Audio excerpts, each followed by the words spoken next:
हमारे एक कॉलीग हैं ज़ियाउर रहमान साहब, उन्होंने आज एक थ्रेड किया है उनके बारे में, जिसको पढ़ने के बाद लगता ये है कि वैसे उन्होंने अपनी सियासत की शुरुआत तो PMLQ से की, लेकिन वो जो है एक सब सारी सियासी जमातें जो हैं बड़ी, उन सब से उन्होंने बना के रखी है, PTI से भी, मुस्लिम लीग नून से भी और एक वक्त में पीपल्स पार्टी से भी, जिस वजह से हमें नज़र आ रहा है कि अभी तक कोई ख़ास इतनी कोई तनकीद नहीं आई उनके नाम जब से उनको अपॉइंट किया गया है। और शायद यही वजह है कि वो एक किस्म के कंसेंसस कैंडिडेट है, जिस वजह से शहबाज शरीफ साहब ने उनको चुना है और आगे ये बात आगे पार्लियामेंट्री कमेटी या इलेक्शन कमीशन तक नहीं जाने दी।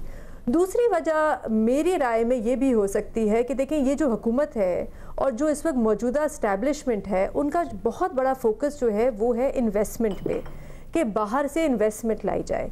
और अभी बल्कि कुछ दिन पहले वॉल स्ट्रीट जर्नल में एक आर्टिकल भी छपा जिसमें लिखा हुआ था कि जो गल्फ़ ममालिक हैं, सऊदी अरेबिया, कतर, UAE, वो अब इजिप्ट और पाकिस्तान को पैसे नहीं देंगे, इन्वेस्टमेंट करेंगे। और सऊदी अरेबिया की ख़ास तौर पे नज़र है एक कॉपर माइन पे जो बलूचिस्तान में है, और एक ऑयल रिफाइनरी बनाना चाहते हैं बलूचिस्तान में।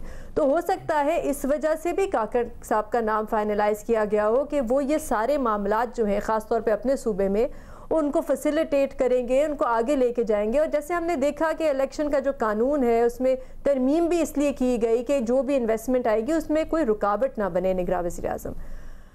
जहाँ तक ये बात है, और जो हम अक्सर सुनते हैं कि क्योंकि वो छोटे सूबे से हैं तो ये तो बहुत बड़ी बात है कि हम उनको निगरान वज़ीर आज़म बना रहे हैं।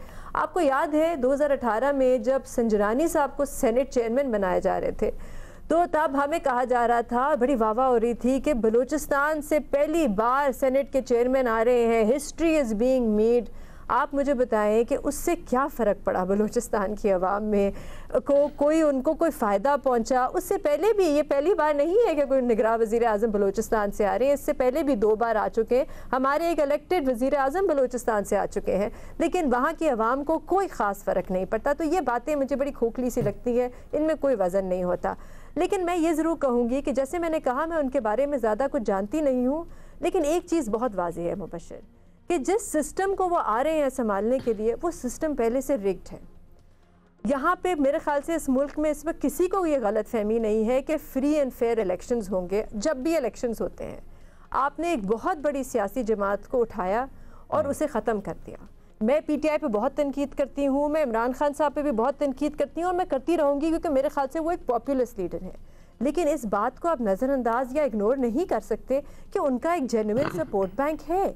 आपने उस पार्टी को तोड़ा, आपने उनकी टॉप जो क़यादत है, या तो उनको ज़बरदस्ती दूसरी सियासी जमातों में भेज दिया जहाँ पे वो मुँह छुपाते फिर रहे हैं, या फिर आपने उनका वोट बैंक जो है और या उनकी लीडरशिप को उठा के आपने जेल में डाल दिया।